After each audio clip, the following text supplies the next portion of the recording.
I'm Ali Hujek. My brother Adam just spoke a few minutes ago.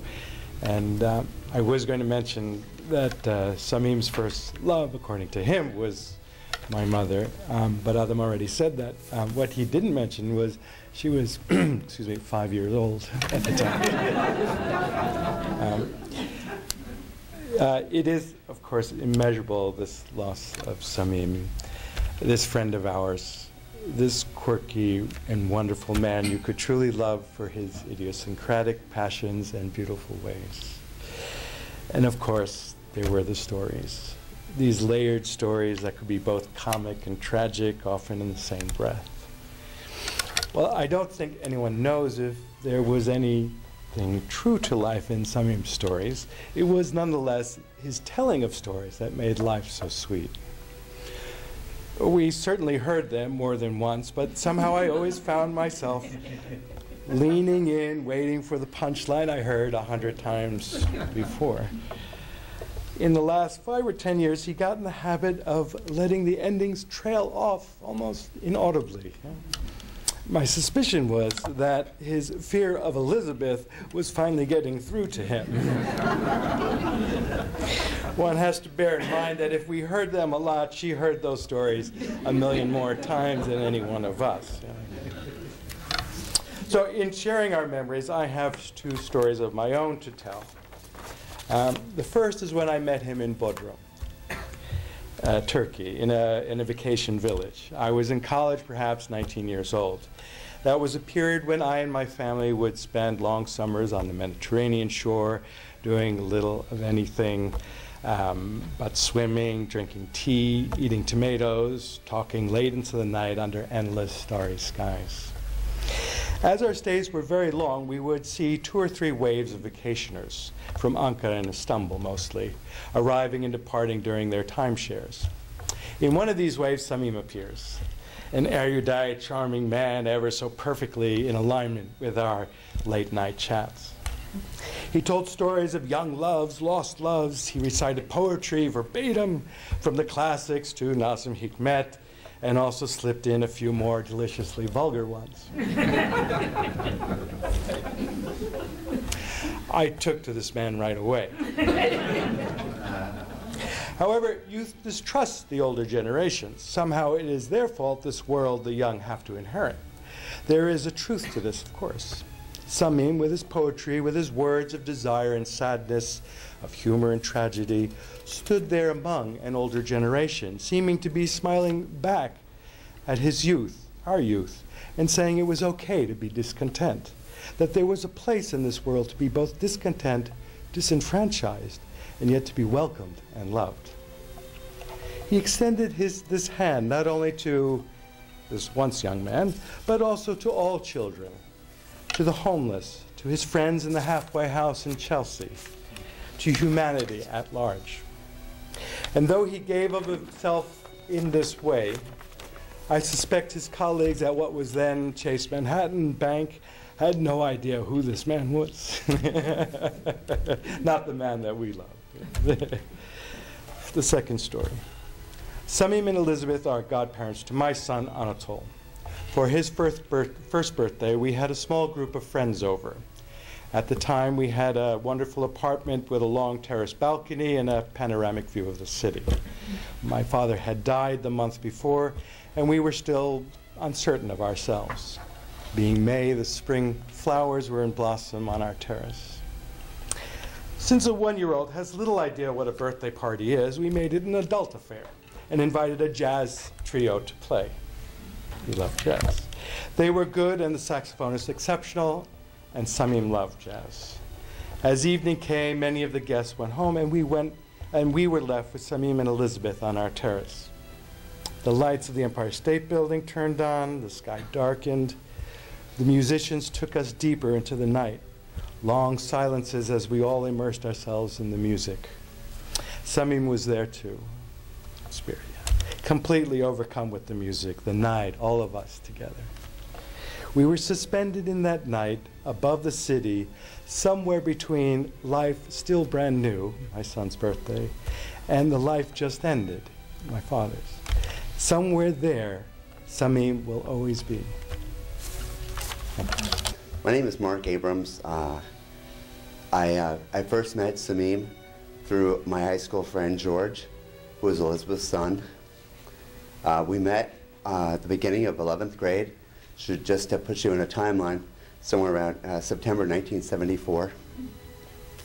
We had a lot of classes together, and within the first month we realized we really got along great.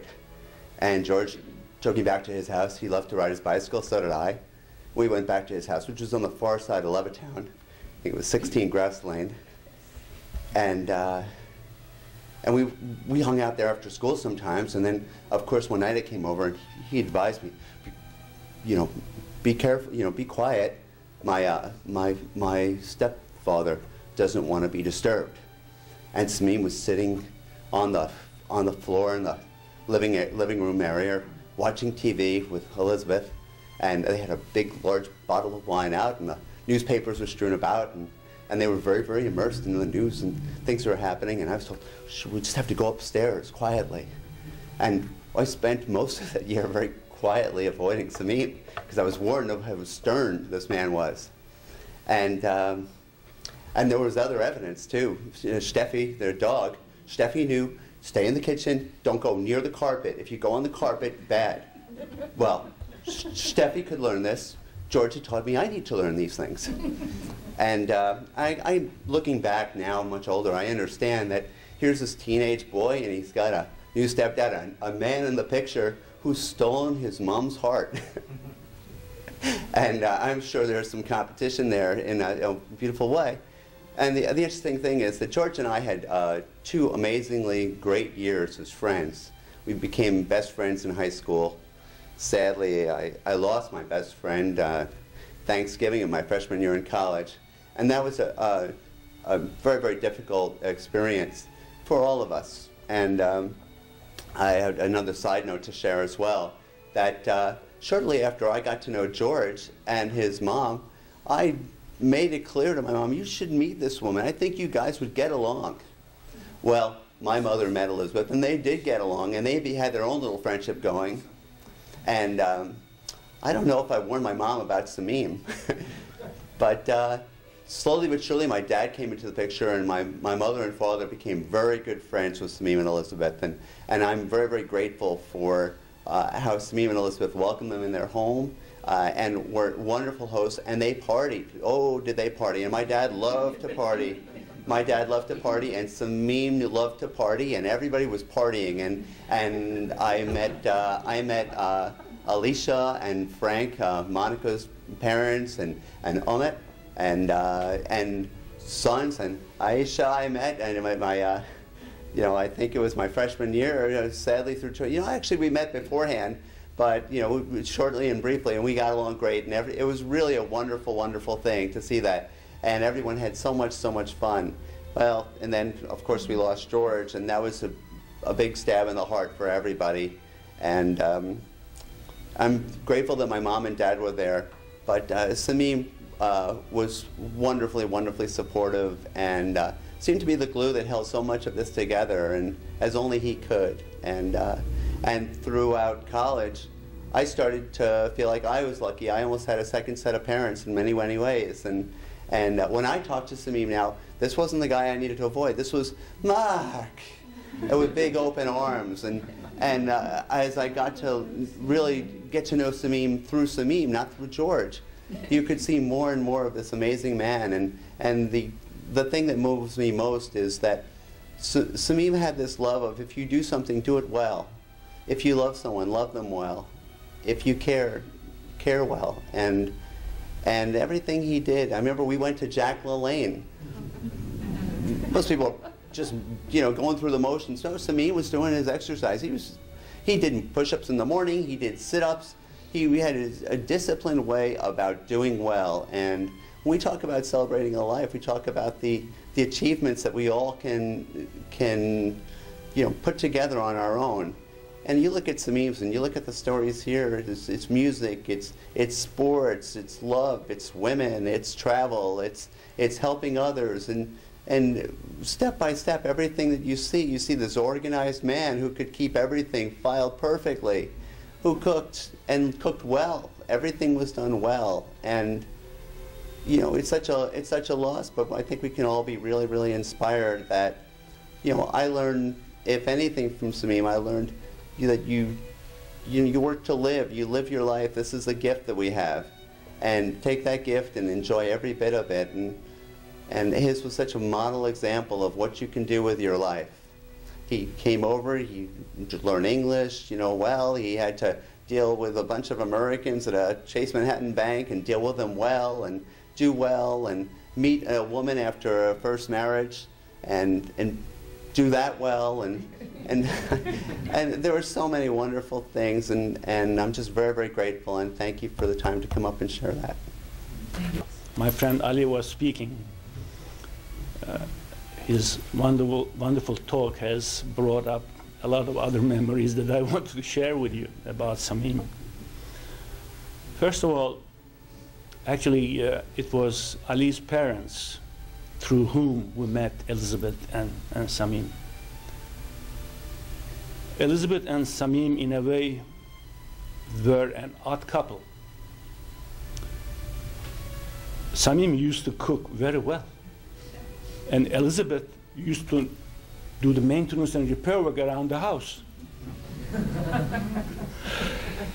What I want to share with you about Samim was that he was truly a Romeo. He was very interested in women, young girls, and he knew how to approach them, how to appease them and win their hearts.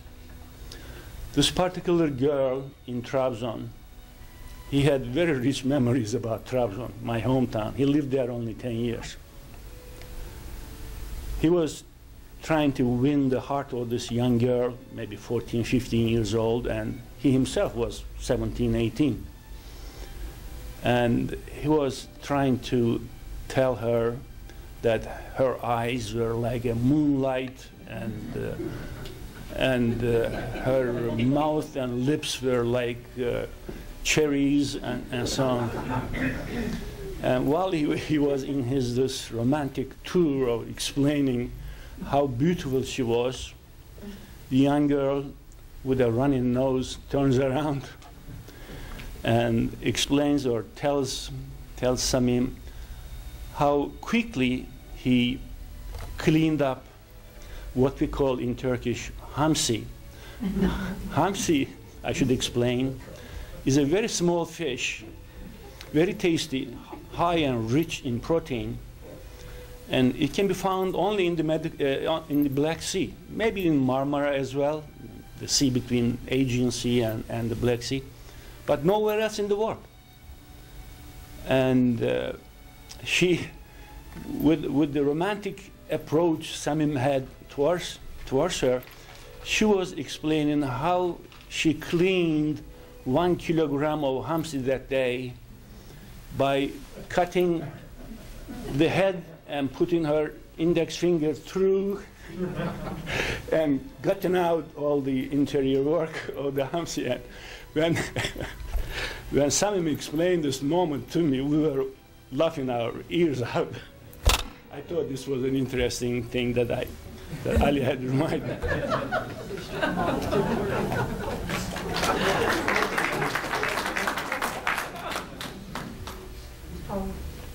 You know, one of the stories that Elizabeth told me about young women, and you kept bringing up young women. Cannot help. Even as Samim was in the hospice area, whenever a nurse came by, especially a pretty one, he grabbed her hand and held it. He didn't only hold it because she was beautiful. He held it because he was that type of a man that wanted to say, thank you for your help. And it's with your help that I'm able to get through this. And so it, as I say, he was the kind of man that each one of us would really care to imitate.